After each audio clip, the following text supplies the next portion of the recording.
Rodeos are thrilling and dangerous, where riders push the limits of their skills. But sometimes these events end in tragedy. In this video, we'll look at 5 more of the most disturbing rodeo accidents of all time.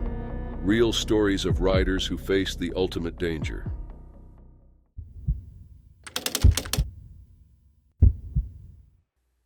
It was August 10, 2023 at the Owyhee County Rodeo in Homedale, Idaho.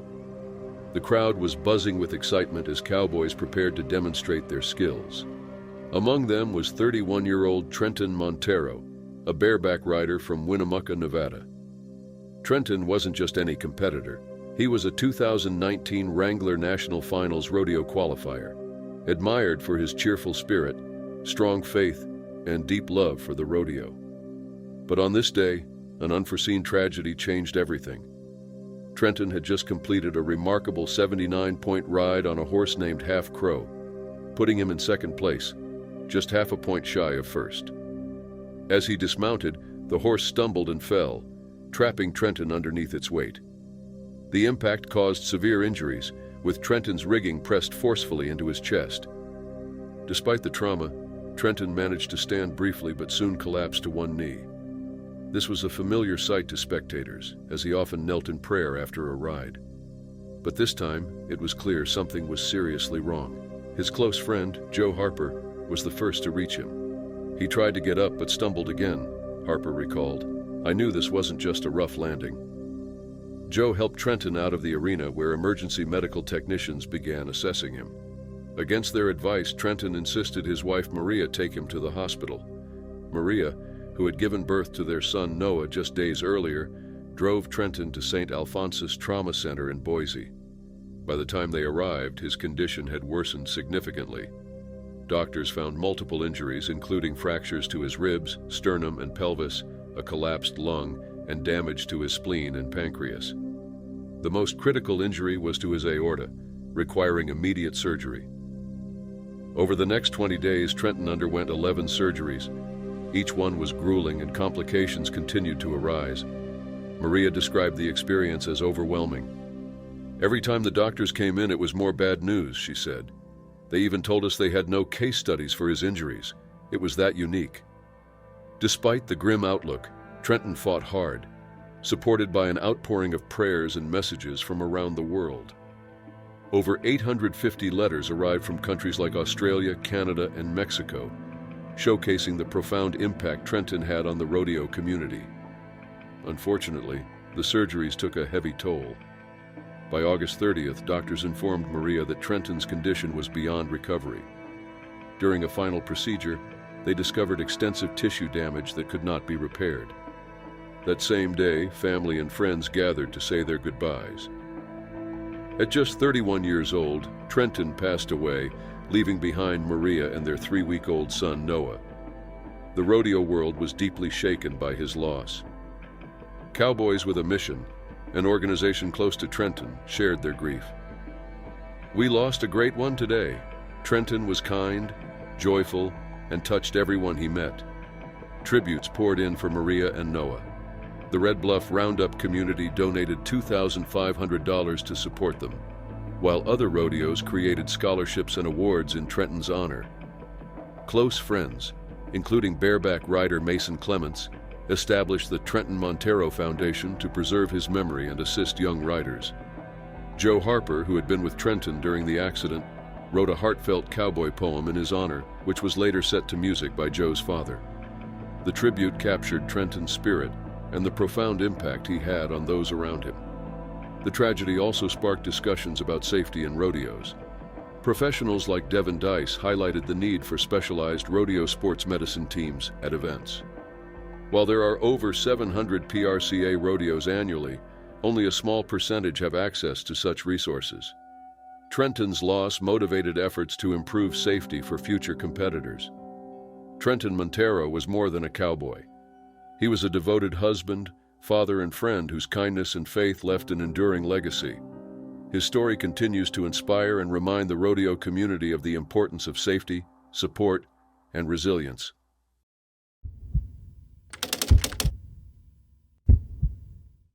It was December 11, 1994, in Las Vegas, Nevada. The Thomas and Mack Center buzzed with excitement as the National Finals Rodeo reached its final round. Among the competitors was Brent Thurman, a 25-year-old professional bull rider from Austin, Texas. Known for his unique style and dedication, Brent had quickly become a respected name in the sport. This was his second consecutive appearance at the event, and like always, he was ready to give his best.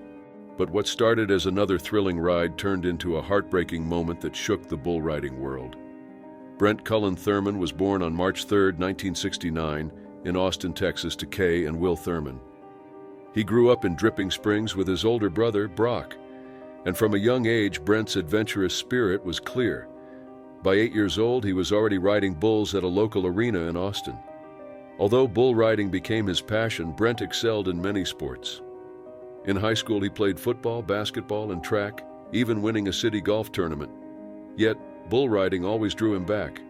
His fearless approach and unique technique, keeping his free arm low and relying heavily on his legs, set him apart from others.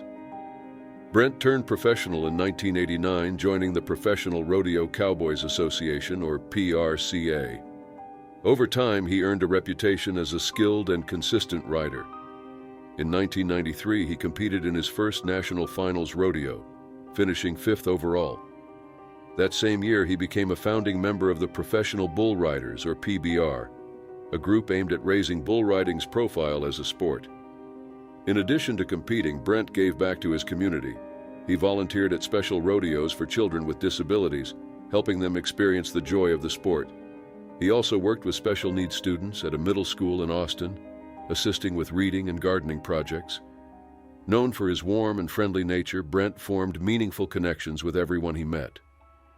As the final round of the National Finals Rodeo began on December 11, 1994, Brent prepared for what would tragically be his last ride. He had drawn a bull named Red Wolf, an unpredictable animal that had thrown off another rider earlier in the event. Feeling unusually nervous, Brent sought advice from a fellow competitor about the bull's tendencies. The ride started strong, with Brent showcasing his characteristic determination. But midway through, he was bucked off, and his hand became caught in the bull rope. This caused him to be dragged and pulled under Red Wolf's hooves. The bull's immense weight caused severe injuries to Brent's head and neck. Brent collapsed on the arena floor, briefly lifting his head before losing consciousness. Medical staff rushed to his side and he was transported to the trauma center at University Medical Center. Doctors found Brent had sustained extensive cranial and facial fractures. He was placed in a coma and connected to life support. His parents, Kay and Will, remained by his side, staying in a motorhome near the hospital during the 6 difficult days that followed. Despite the medical team's efforts, Brent's injuries were too severe. On December 17, 1994, he passed away at the age of 25 without regaining consciousness. The bull riding community mourned the loss deeply. On December 22, 1994, Brent's funeral was held at the Travis County Exposition Center in Austin, where hundreds gathered to honor him. He was laid to rest at Austin Memorial Park Cemetery. Brent's death was ruled a freak accident. Red Wolf, the bull involved, was not considered unusually dangerous and continued competing until his retirement in 2000. Although his life was cut tragically short, Brent's legacy lives on. In 1996, the PBR introduced the Lane Frost and Brent Thurman Award, given to the rider with the highest marked ride at the PBR World Finals. The award honors both Brent and Lane Frost, another talented rider whose life ended under similar circumstances. Brent's commitment to helping others also continues to inspire. The exceptional rodeo event held in his memory supports individuals with disabilities, carrying forward his passion for making a difference in the lives of others. Brent Thurman's story remains a reminder of the risks involved in bull riding and the remarkable character of a young man who left a mark on everyone he met.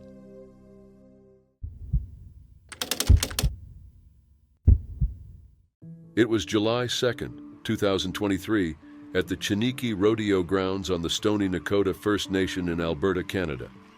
The day was buzzing with excitement as rodeo fans gathered for the INFR Mini Theni Qualifier Rodeo. Among the competitors was 19-year-old Seth Salteau, a rising bull riding star representing the Ermineskin Cree Nation. Known for his fearless nature and passion for the sport, Seth had spent years chasing his dream of making it big in the bull riding world. Tragically, his life and promising career ended in a heartbreaking turn of events. Seth's passion for bull riding began at 14, inspired by his grandfather, Marcel Solteau. Marcel, who Seth affectionately called Dad, was a respected rodeo competitor who introduced Seth to the cowboy lifestyle. Although Marcel encouraged him to consider safer events like roping, Seth was captivated by the thrill of bull riding. Together they traveled across North America, with Marcel mentoring Seth every step of the way. By 19, Seth had already achieved remarkable success. He qualified for the Indian National Finals Rodeo, or INFR, in Las Vegas 3 times, competing against some of the best indigenous bull riders in North America. His ultimate goal was to join the Professional Bull Riders, or PBR, circuit, a dream he worked tirelessly to achieve. The July 2nd rodeo was another step toward that dream. The stands were packed with spectators as Seth prepared for his ride. Equipped with a helmet and protective gear, he was ready to take on a powerful bull brought in from North Alberta. For Seth, bull riding wasn't just a sport, it was his identity. His friend Tryon Simon later shared, "It wasn't just something he did, it was who he was." At around 5 p.m., Seth mounted the bull. As the chute opened, the crowd erupted with cheers. The bull bucked violently, but Seth held on with skill and determination. Then, in a split second, tragedy struck. The bull threw Seth off its back and he landed hard. Witnesses described a severe impact to his head, followed by another to his chest. Despite wearing a helmet, the force was devastating.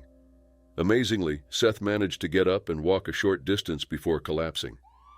Medical personnel rushed to his side, and an ambulance arrived promptly. On the way to the hospital, Seth's condition worsened. Less than half a mile into the trip, he passed away from his injuries. Emergency medical staff later confirmed that Seth had suffered cardiac arrest caused by the trauma. Despite their efforts, the severity of his injuries made survival impossible. His passing sent shockwaves through the rodeo community, leaving friends, family, and fans devastated. Tributes poured in on social media. Seth's sister remembered him as a kind and fearless young man who pursued his dreams with unwavering determination. She found some comfort in knowing that he died, doing what he loved most. Marcel recounted his grandson's final moments, sharing, "He stood up and asked his cousin to call me. Then he collapsed. That was the last of it." Seth's friend Tryon Simon struggled to process the loss, saying, "It was hard to believe. It was just disbelief." Fellow rider Jacob Todachine remembered Seth as a talented and determined cowboy whose legacy would endure. "He's not gone and not forgotten," Jacob said. The loss deeply affected the rodeo community, especially indigenous competitors who saw Seth as a rising star. Rodeo committee member Homer Holloway described the tragedy as traumatic, noting the profound impact it had on everyone present. In the wake of Seth's passing, questions arose about the circumstances surrounding his injuries. While his helmet remained intact, the impact proved fatal. Could additional safety measures have made a difference?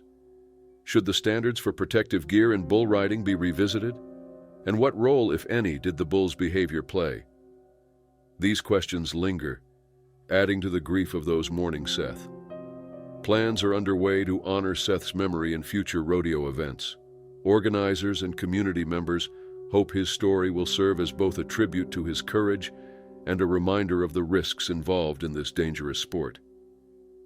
Seth's life embodied ambition and bravery, and his passing has left an impact on the hearts of all who knew him.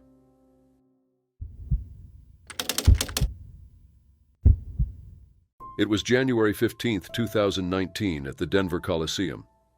The National Western Stock Show was in full swing, with crowds gathering for the PBR Shootout, a top-tier bull riding event. Among the audience were families, dedicated fans, and curious newcomers. For Mason Lowe, a 25-year-old professional bull rider from Exeter, Missouri, it was another night in his career. Ranked 18th in the world, Mason had spent 7 years pursuing his passion. But this night would end in a tragedy that shook the rodeo world. Mason knew the risks of bull riding. The sport, often called the most dangerous 8 seconds, involves riders facing bulls weighing over 1,400 pounds. Protective vests provide some defense, but injuries are common. Despite the dangers, Mason was admired for his skill and composure. As he prepared to ride a bull named Hard Times, no one could have anticipated the devastating outcome. The gate swung open, and Mason's ride began. For 3 seconds, he stayed steady on the powerful bull. Then, in a sudden twist, he was thrown off. What happened next was almost too fast to process. As Mason hit the ground, Hard Times spun, and its hind leg struck him directly in the chest. The force was immense, sending shockwaves through the arena. The bullfighters reacted immediately, rushing to shield Mason from further harm. The crowd, initially uncertain of the severity, watched in stunned silence as Mason lay motionless. Emergency responders quickly transported him to Denver Health Medical Center, where doctors did everything they could. Unfortunately, his injuries were too severe, and Mason passed away later that night due to catastrophic chest trauma. News of Mason's death spread quickly, leaving the rodeo community and fans in shock. Lance Britton, a former world champion bullfighter, recalled the heartbreak. "We spent a half-hour sobbing," he said. Lance's close friend, one of the bullfighters present that night, had held Mason in his final moments. The loss weighed heavily on those who had witnessed the tragic event. Mason's passing was a rare occurrence in the sport. Since the Professional Bull Riders, or PBR organization's founding 27 years earlier, he was only the third rider to lose his life during a competition. Though bull riding is undeniably risky, such incidents remain uncommon, making Mason's death even more impactful. Tributes poured in from across the rodeo world. The PBR community rallied around Mason's wife, Abby, and their family. Sean Gleason, the CEO of PBR, described Mason as a true champion, and Abby shared stories of his dedication and the positive influence he had on others. To honor his legacy, the PBR launched the Mason Lowe Memorial Scholarship Program, supporting students pursuing careers in rodeo, agriculture, or Western sports. The organization also renamed its annual St. Louis event the Mason Lowe Memorial in his memory. Fellow riders found personal ways to remember Mason. Jess Lockwood, then ranked third in the world, began carrying a cross made from Mason's boot leather as a tribute. Jess described how the loss made him reflect on the risks of the sport and the fleeting nature of life. "It changes your mindset," he said. "It makes you appreciate everything you've got." Bull riding remains a sport of high stakes and bravery. Safety gear, such as Kevlar vests and helmets, continues to improve, but it cannot eliminate all dangers. Lance Britton, who has endured numerous injuries throughout his career, explained that even the smallest details can determine the outcome of a fall. Reflecting on Mason's accident, he said, "Had he landed slightly differently, things might have been very different." Despite the tragedy, the rodeo community remains united and resilient. For many, bull riding is more than a sport. It's a way of life. Lance likened the bond among riders and bullfighters to that of first responders, who willingly face danger to protect others. "Most of us are God-fearing and prepared in our hearts for tragedy," he said. Mason's accident has not led to significant changes in the sport's safety protocols. Investigations concluded that his protective gear had not failed. The impact's sheer force was beyond what anyone could have prepared for. For riders like Jess Lockwood, the memory of Mason reminds them of the sport's risks and shows the bond shared among competitors. Jess continues to ride, carrying Mason's legacy with him and honoring the connection that binds bull riders together.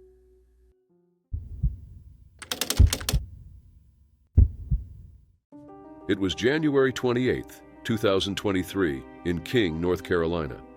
14-year-old Denham Bradshaw stood at the edge of a rodeo arena, his excitement impossible to miss. This was his first time riding a bull, something he had dreamed about for months. Denham was captivated by the cowboy lifestyle, the boots, hats, and big belt buckles. But it was the thrill of bull riding that truly inspired him.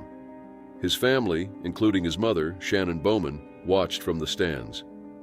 Shannon felt proud of her son's courage, though a sense of unease lingered. Still, Denham's wide smile reassured her.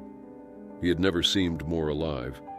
That evening would leave an unforgettable mark on everyone present. Denham's interest in bull riding wasn't a casual hobby.